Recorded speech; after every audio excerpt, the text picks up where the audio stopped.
Hello students, स्वागत है आप सभी का।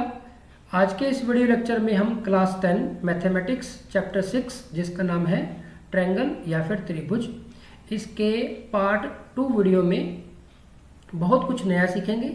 जैसा कि हमने इसके पार्ट 1 वीडियो में आधारभूत समानुपातिकता परिमेय और इसके विलोम के बारे में अध्ययन किया है, ठीक इसी प्रकार आज के इस वीडियो लेक्चर में हम कुछ नया सीखेंगे। एक नए परिमेय के बारे में हम जानकारी प्राप्त करेंगे।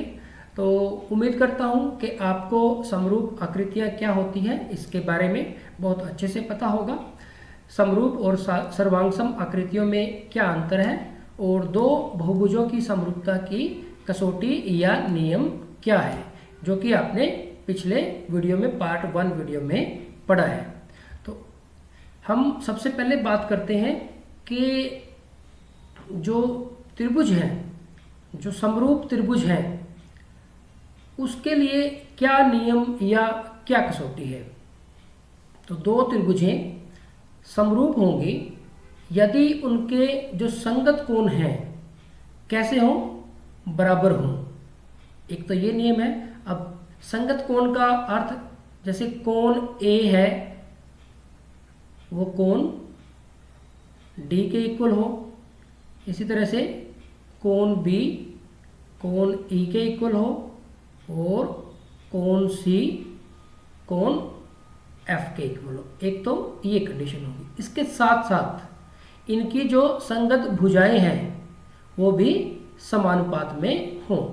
और भुजाएं क्या हो जाएंगी, जो ए बी भुजा है वो डी ई भुजा के बराबर हो, अनुपात में हो, यानी कि ए बी बटे में डी ई। ठीक इसी तरह से ए ई बटे में डी एफ और बी सी बटे में ई एफ। तो यहाँ पे हमने क्या सीखा कि दो त्रिभुज समरूप होते हैं यदि उनके संगत कोण बराबर हों और उनकी संगत भुजाएं एक ही अनुपात में हो, या फिर जिसको हम कह सकते हैं के समान अनुपात में हो। आगे बढ़ते हैं प्यारे बच्चों। यहाँ पे एक टर्म आई है जिसको बोला गया समकोणिक त्रिभुज। सम मतलब समान, कोणिक मतलब कोण से संबंधित, यानी कि दो त्रिभुजें समकोणिक त्रिभुज कब होंगी, जब उनके जो संगत कोण हैं वो कैसे हों, बराबर हों। दो त्रिभुज के संगत कोण बराबर हों तो वो कैसे त्रिभुज कहलाते हैं, समकोणिक त्रिभुज कहलाते हैं। और इसकी एक खास बात होती है, जो समान कोणिक त्रिभुज हैं या समकोणिक त्रिभुज हैं उनकी जो संगत भुजाएं हैं वो सदा एक ही अनुपात में रहती हैं, यानी कि जो उनकी जो भुजाओं का संगत भुजाओं का जो अनुपात है वो हमेशा समान रहता है। प्यारे बच्चों आगे बढ़ते हैं। महान गणितज्ञ थेल्स ने एक परिमेय दिया है, बेहद त्रिभुज से संबंधित एक बेहद महत्वपूर्ण परिमेय है जिसको हम बोलते हैं आधारभूत समानुपातिकता परिमेय, या फिर इंग्लिश में कहें तो बेसिक प्रोपोर्शनैलिटी थ्योरम। आइए इसके बारे में जानते हैं क्या है ये थ्योरम। इसको क्योंकि थेल्स द्वारा प्रतिपादित है तो इसको थेल्स थ्योरम या थेल्स परिमेय भी कह देते हैं। ये हमारे पास परिमेय 6.1 है। इसकी जो स्टेटमेंट है इसमें कहा गया है कि यदि किसी त्रिभुज की एक भुजा के समांतर अन्य दो भुजाओं को भिन्न भिन्न बिंदुओं पर प्रतिच्छेद करने के लिए एक रेखा खींची जाए तो ये अन्य दो भुजाओं को एक ही अनुपात में विभाजित करती है।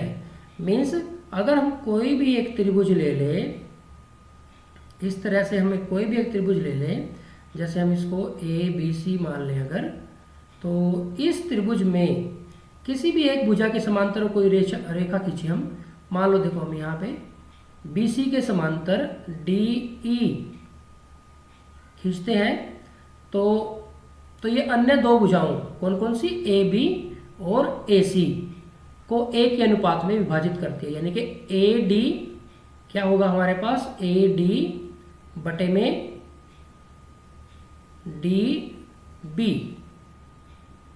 किसके बराबर होगा, ए ई बटे में ई सी, ए ई बटे में ई सी। तो ये बेसिक सा हमने मतलब क्या कहना चाह रहा है इस परिमेय में वो सीखा। अब इसको डिटेल में देखते हैं। जो परिमेय है इसमें आप देखेंगे कि हमें एक त्रिभुज दी है और उसमें एक भुजा के समांतर एक अन्य जो रेखा दी हुई है जो त्रिभुज की अन्य दो भुजाओं को दो बिंदुओं पर प्रतिच्छेद करती है। तो यहाँ पे हम एक त्रिभुज ले लेते हैं जिसका नाम हम रख लेते हैं ए बी और सी। तो इस प्रकार हमें क्या दिया हुआ है, एक त्रिभुज ए बी सी जिसमें हमें किसी एक भुजा के समांतर एक रेखा खींचनी है, यानी कि हम बी सी के समांतर डी ई ले लेते हैं। तो यहाँ पे हम क्या कह देते हैं कि जो डी ई है वो बी सी के समांतर है। अब जो डी ई है वो ए बी को कहाँ पे प्रतिच्छेद कर रही है, वो डी बिंदु पर प्रतिच्छेद करती है, और जो ए सी है उसको बिंदु ई पर प्रतिच्छेद करती है। आगे बढ़ते हैं। हमें सिद्ध क्या करना है, हमें सिद्ध करना है कि ए डी बटे में डी बी बराबर है ए ई बटे में ई सी। तो प्यारे बच्चों इसको सिद्ध करने के लिए हम कुछ रचना कर लेते हैं। इसमें सबसे पहले हम क्या करते हैं कि जो B है उसको E से मिला देते हैं और D को C से मिलाते हैं। BE और CD को मिलाया। इसके साथ साथ आपको कुछ और काम भी करना पड़ेगा। यहाँ पे जो इन दोनों को मिलाने के बाद हम क्या करते हैं, D से हम A पर एक लंब खींचते हैं जिसका हम नाम रख देते हैं DM।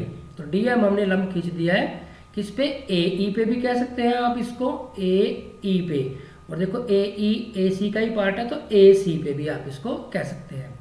ठीक इसी तरह से हम E बिंदु से भी एक लंब खींचते हैं किस पे, AD पे या फिर AB पे, और उसका हम नाम रख देते हैं NE या फिर EN। तो ये हमने क्या कर लिया है, ये हमने रचना कर ली है। आगे बढ़ते हैं। अब हमने रचना कर ली है तो अब इसका जो प्रूफ है उसके बारे में देखते हैं कि किस तरह से इसका प्रूफ तक हम पहुंचते हैं। प्यारे बच्चों हमें पता है कि जो त्रिभुज का क्षेत्रफल होता है वो होता है 1/2 गुना में आधार गुना में ऊंचाई, ये लंब ऊंचाई का इसका मतलब है लंब ऊंचाई। तो अब आप देखें हम एक एक करके इसमें से त्रिभुज लेते हैं। सबसे पहले हमने ली त्रिभुज ADE, ये त्रिभुज हमने ले ली जो आपको रेड कलर में हमने यहाँ पे शेड की है।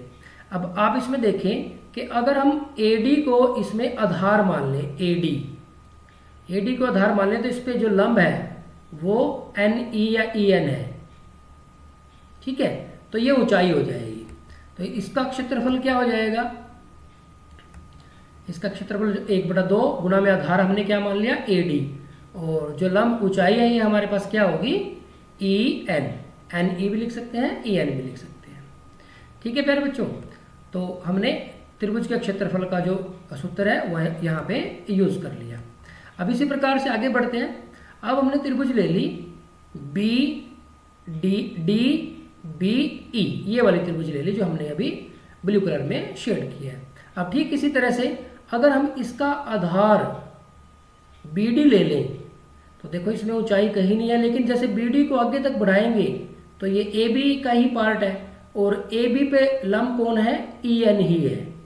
तो आप ये ध्यान रखेंगे कि जो AB पे जो लंब है वो EN या N ही है, तो इसका हम ध्यान रखेंगे। तो यहाँ पे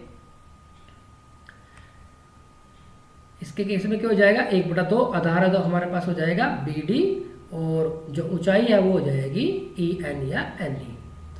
ठीक इसी प्रकार से हम आगे बढ़ते हैं। अब हम एक बार फिर AD लेते हैं। अब की बार हम आधार क्या लेंगे, इसका AE लेंगे। अब आप इसका आधार अगर AE लेते हैं तो आप देखेंगे जब AE आपने आधार लिया तो लंब इस पे ये है DM या MD, तो ये चीज़ आपने ध्यान रखनी है। तो अब की बार फिर अगर हमने जो आधार बदला है तो फॉर्मूला हमारे पास क्या हो जाएगा, अब की बार 1/2 गुना में आधार AE और DM। ठीक इसी प्रकार से एक और त्रिभुज लेते हैं हम CDE, जो ये शेड की अभी हमने। अब आप इसमें देखेंगे अब हमारा जो आधार है वो EC है, तो EC आप देखेंगे किसका पार्ट है, AC का पार्ट है और AC पे लंब कौन है, DM। तो अब यहाँ पे हमारे पास क्या हो जाएगा, 1/2 जो आधार हमारे पास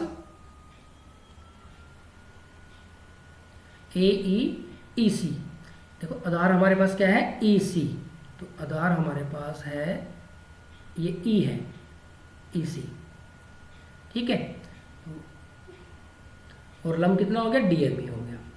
तो अब हमने त्रिभुज का क्षेत्रफल निकाल लिया 4 अलग अलग तरीके से।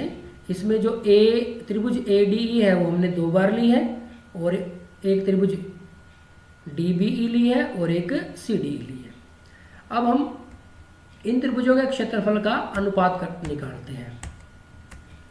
तो आप देखेंगे, तो पहले केस में हमारे पास त्रिभुज ADE का क्षेत्रफल और त्रिभुज BDE का क्षेत्रफल, ये दो जो हमने त्रिभुज शुरू में निकाली थी, तो इनका अगर हम AR का मतलब एरिया यानी कि उसका क्षेत्रफल, ADE का और DBE का, तो हम लिख देते हैं यहाँ पे ये वाला लिख देते हैं और नीचे बटे में ये वाला। अब आप देखेंगे 1/2 कैंसिल हो जाएगा और EN कैंसिल हो जाएगा, तो हमारे पास आ गया AD और ये DB। ठीक इसी तरह से हम नीचे वाली जो 2 हमने त्रिभुज ली हैं वो हम ले लेते हैं। तो अब आप इसमें देखेंगे, इसमें क्या होगा हमारे पास, ठीक इसी प्रकार से एरिया मतलब AR मतलब एरिया, तो इसमें आप 1/2 गुना में AE गुना में DM और 1/2 गुना में CE गुना में DM, तो 1/2 कैंसिल हो जाएगा ये दोनों जगह से और DM भी कैंसिल हो जाएगा। तो हमारे पास क्या रह जाएगा, AE बटे में CE। तो पहले वाले सेट से हमें क्या मिला, AD बटे में DB, और इस वाले सेट से हमें क्या मिला, इस वाले सेट से हमें मिला AE बटे में CE। अब देखो ये हमने लिख लिया है। अब एक और चीज़ देखें प्यारे बच्चों, अगर आप त्रिभुज BDE इसको देखें और त्रिभुज CDE इसको देखें, तो इन दोनों त्रिभुज की क्या खास बात है, इनका आधार एक ही है, कौन सा, DE, और ये समांतर रेखाएं कौन सी, DE और BC के बीच में है, क्योंकि DE BC के समांतर है, ये हमें दिया हुआ है। तो हमें पता है कि एक ही आधार और समांतर रेखाओं के बीच में जो त्रिभुज होते हैं उनके क्षेत्रफल बराबर होते हैं। तो इस प्रकार ये जो क्षेत्रफल है DBE का और CDE का, देखो प्यारे बच्चे से कंफ्यूज मत हो ना, DBE या BDE लिखे इससे कोई फर्क नहीं पड़ता, ठीक है। तो इससे कंफ्यूज होने की जरूरत नहीं है, आप यहाँ पे भी DBE यहाँ पे भी DBE लिख सकते हैं, इससे कंफ्यूजन में आने की जरूरत नहीं है, क्योंकि त्रिभुज तो वही बनेगी आप जब इसको शेड करोगे, इसके ऊपर पेंसिल फेरोगे तो इन दोनों त्रिभुज का क्षेत्रफल बराबर हो गया। और आप देखेंगे ऊपर वाली त्रिभुज तो वैसे ही बराबर थी, तो इसका मतलब ये वाला और ये वाली लेफ्ट साइड दोनों आपस में इक्वल है। तो लेफ्ट साइड आपस में इक्वल होंगी तो हमारे पास राइट साइड भी आपस में इक्वल आ जाएंगी। तो राइट साइड अगर आपके पास इक्वल आ गई तो इट मीन्स क्या हो गया, जो हमें प्रूव करना था वही मिल गया, AD बटे में DB और AE बटे में AC, ये क्या हो गए, आपस में बराबर हो गए हैं। ठीक है प्यारे बच्चों, ये एक बेहद महत्वपूर्ण परिमेय है, आप इसकी प्रैक्टिस करें। आगे बढ़ते हैं, इसी पे बेस्ड एक क्वेश्चन है। नीचे दी गई आकृति में DE, जो DE है वो समांतर है BC के।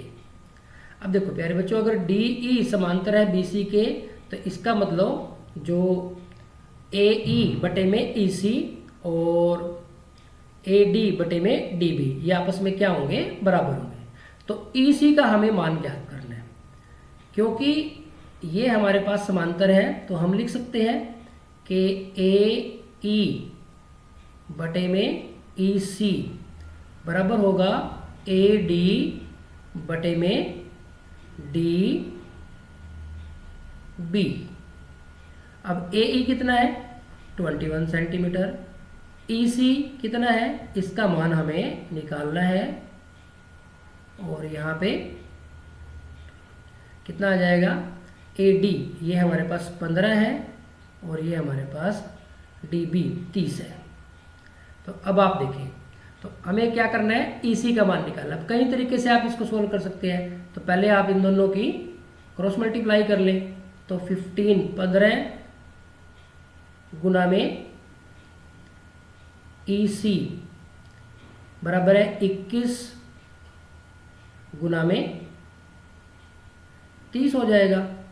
तो EC किसके बराबर आ जाएगा, 21 गुना में 30 बटे में 15। तो 15 एकम 15, 15 दूनी 30 और 21 की 2 के साथ करेंगे, 21 दूनी 42 सेंटीमीटर। तो ये इसका आंसर आ जाएगा। तो प्यारे बच्चों, इस तरह से आप आधारभूत समानुपातिकता प्रमेय का जो प्रयोग है वो क्वेश्चंस को, जो प्रॉब्लम्स हैं इस पे बेस्ड, उनको सोल्व करने में कर सकते हैं। तो यहाँ तो प्यारे बच्चों आगे बढ़ते हैं। जैसा कि आधारभूत समानुपातिकता प्रमेय में हमने देखा कि त्रिभुज में अगर कोई रेखा किसी एक भुजा के समांतर है तो वह अन्य दो भुजाओं को समान अनुपात में विभाजित करती है। तो ठीक इसी तरह से क्या इसका जो विलोम है वो भी सही है। मतलब अगर त्रिभुज में जो भुजाएं हैं, दो भुजाएं हैं, अगर वो समान अनुपात में विभाजित होती है तो क्या वो जो भुजा विभाजित करती है, क्या वो तीसरी भुजा के समांतर होगी या फिर नहीं होगी। तो इसको बोलेंगे हम जो आधारभूत समानुपातिकता प्रमेय है उसका विलोम या फिर कन्वर्स ऑफ थेल्स थ्योरम। तो बिल्कुल सही प्यारे बच्चों, ये भी बिल्कुल सही है। आधारभूत समानुपातिकता प्रमेय का जो विलोम है वो भी सत्य है। तो आपके लिए एक होमवर्क तो ये है कि क्योंकि एक विद्यार्थी को खोजी प्रवृत्ति का होना चाहिए, उसको निरंतर चीज़ों को सर्च करने की जो उसकी प्रवृत्ति है वो होनी चाहिए। तो आपके लिए एक होमवर्क तो ये है कि आप इसका बुक में से जो इसका विलोम है, जो इसका प्रूफ है वो देखेंगे। बहुत इजी सा प्रूफ है। तो आपके लिए एक होमवर्क तो ये है। तो प्रमेय 6.2 है। इसकी स्टेटमेंट एक बार फिर हम कर लेते हैं। इसमें कहा गया है कि यदि एक रेखा किसी त्रिभुज की दो भुजाओं को एक ही अनुपात में विभाजित करे तो वह तीसरी भुजा के समांतर होती है। तो इट मीन्स कि ये हमारे पास क्या है, थेल्स जो थ्योरम है उसका कन्वर्स है, या फिर हम कहेंगे आधारभूत समानुपातिकता प्रमेय का विलोम है। तो यहाँ पे हमारे पास क्या है कि अगर AD बटे में DB बराबर है AE बटे में EC, तो क्या होगा, DE समांतर होगी किसके, BC के। तो आपको प्रमेय 6.2 बेहद इजी और इंटरेस्टिंग प्रमेय है। ये आपको बुक से सर्च करके या जहाँ से भी आप सर्च करना चाहो कर सके, इसका प्रूफ करना है। नेक्स्ट आगे बढ़ते हैं। अब प्रमेय 6.2 के बेस पे हमारे पास एक प्रॉब्लम है। इसमें कहा गया है कि जो आकृति देखकर बताएं कि क्या MN समांतर है BC के। ये जो MN है वो BC के समांतर है या नहीं। अब देखिए, समांतर होने के लिए क्या, अगर भुजाएं समानुपात में विभाजित हो रही है तो समांतर हो जाएंगी। अब आप देखेंगे, हम पहले निकालते हैं AM बटे में MB। AM है हमारे पास, और इसी तरह से हम क्या निकालेंगे, AN बटे में NC। अब आप देखेंगे कि जो AM है हमारे पास उसका मान कितना है, AM है हमारे पास 4, और जो MB है वो कितना है, 12 है। तो इसको कैंसिल करेंगे जब हमारे पास आ जाएगा 1/3। इसी तरह से AN कितना है, 1, और NC कितना है, 3। अब आप देखेंगे ये दोनों इक्वल आ गए। अगर भुजाएं समानुपात में विभाजित हो रही है तो इसका मतलब जो MN है वो BC के समांतर है। में हमने जो सीखा है उसके आधार पर अगले जो कुछ प्रश्न है उनका आपको आंसर देना है। जैसे यहाँ पे जो फर्स्ट क्वेश्चन है, दी गई आकृति में MN है जो वो BC के समांतर है। BC के कह लो या CB के कह लो, तो कौन सा विकल्प सही है। अब देखो, MN अगर BC के समांतर है तो क्या होगा हमारे पास, जो बाकी की दो भुजाएं हैं वो समानुपात में विभाजित होंगी, यानी कि ए एन बटे में एन बी किसके बराबर होगा, ए एम बटे में एम सी। तो ये हमारे पास बराबर होगा। अब आप देखिए यहाँ से एक एक लेते हैं। ए एम, ये आ गया ए एम, इसके जो बटे में लिख रखा है ए एन, इसके बटे में आ गया ए एन। अब आमतौर पे हम क्या लिखते हैं, हम लिखते हैं ए एम बटे में एम सी किसके बराबर होगा, ए एन बटे में एन बी के। अब यहाँ देखो ए एम के डिवाइड में ए एन है। अब देखो ये दोनों क्रॉस मल्टीप्लाई करके एक दूसरे की जगह बदल सकते हैं, तो ये ए एन इधर आ जाएगा और जो एम सी है वो इधर आ जाएगा। तो ये क्या बन जाएगा, ए एम बटे में ए एन बराबर है एम सी बटे में एन बी। तो सही है बिल्कुल, ये तो हमारे पास बिल्कुल सही हो गया। तो आप प्यारे बच्चों इसको इस तरह से भी ध्यान रख सकते हैं कि एक तो तरीका ये है कि आप कहें कि ए एम बटे में एम सी इक्वल है ए एन बटे में एन बी, या दूसरा आप ऐसे कह सकते हैं कि फर्स्ट ये लिया इधर से तो फर्स्ट इधर से ये ले ले, तो ए एम बटे में ए एन इक्वल है बराबर है एम सी बटे में एन बी। तो यहीं पे ये यूज़ कर रखा है, तो ये बिल्कुल सही है। आगे जो दूसरे पार्ट में कहा गया है उसमें कहा है कि एम एन बटे में ए एन, एम एन और ए एन। देखो इसका तो एम एन का और ए एन का ऐसा कोई रिलेशन आया ही नहीं हमारे पास, तो कोई ज़्यादा सा तो यहाँ पे बनता नहीं है, लॉजिक नहीं बनता है इसका, तो ये नहीं है सही। नेक्स्ट आगे चलते हैं, एम एन बटे में सी बी, एम एन और सी बी ये तो समांतर है, अनुपात तो बाकी की जो दो भुजाएं हैं उनके बीच में है, तो यहाँ से भी वो ज़्यादा सा लॉजिक सा नहीं बनता है, तो फर्स्ट ही हमारा सही है। तो इसमें नन ऑफ दिस लिखा हो तो फर्स्ट हमारा सही है, तो फर्स्ट ऑप्शन राइट ऑप्शन हो जाएगा। नेक्स्ट आगे बढ़ते हैं, दी गई आकृति में डी ई समांतर है बी सी के, तो ई सी का मान ज्ञात करो। तो बिल्कुल ईजी क्वेश्चन है।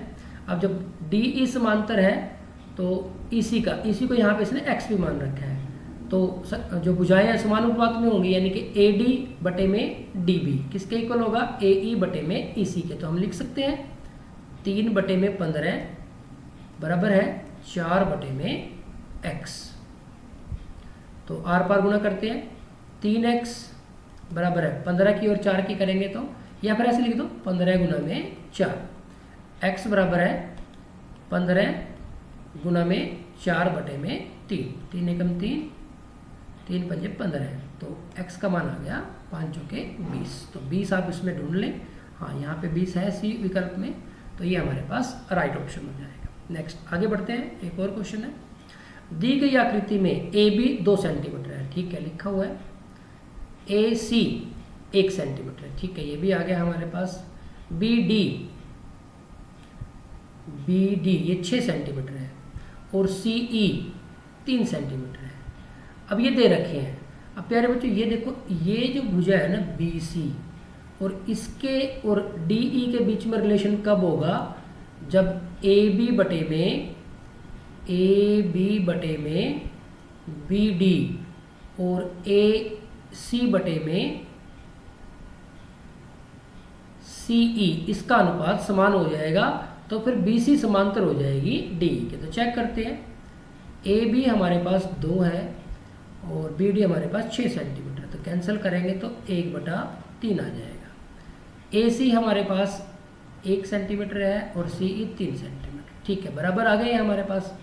तो भुजाएं समानुपात में होगी, तो पाइथागोरस जो थेल्स परिमेय है उसका जो कन्वर्स है, जो विलोम है, आधारभूत समानुपातिकता परिमेय का जो विलोम है, उसके हिसाब से हम कह सकते हैं कि जो बी सी है वो समांतर होगी किसके, डी ई के।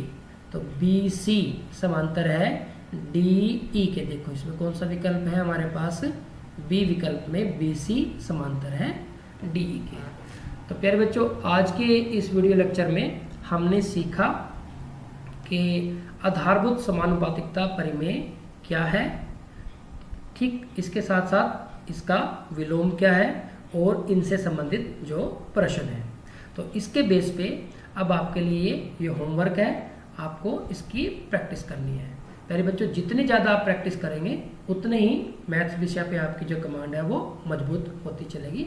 आज के इस वीडियो लेक्चर में इतना ही। Thank you very much.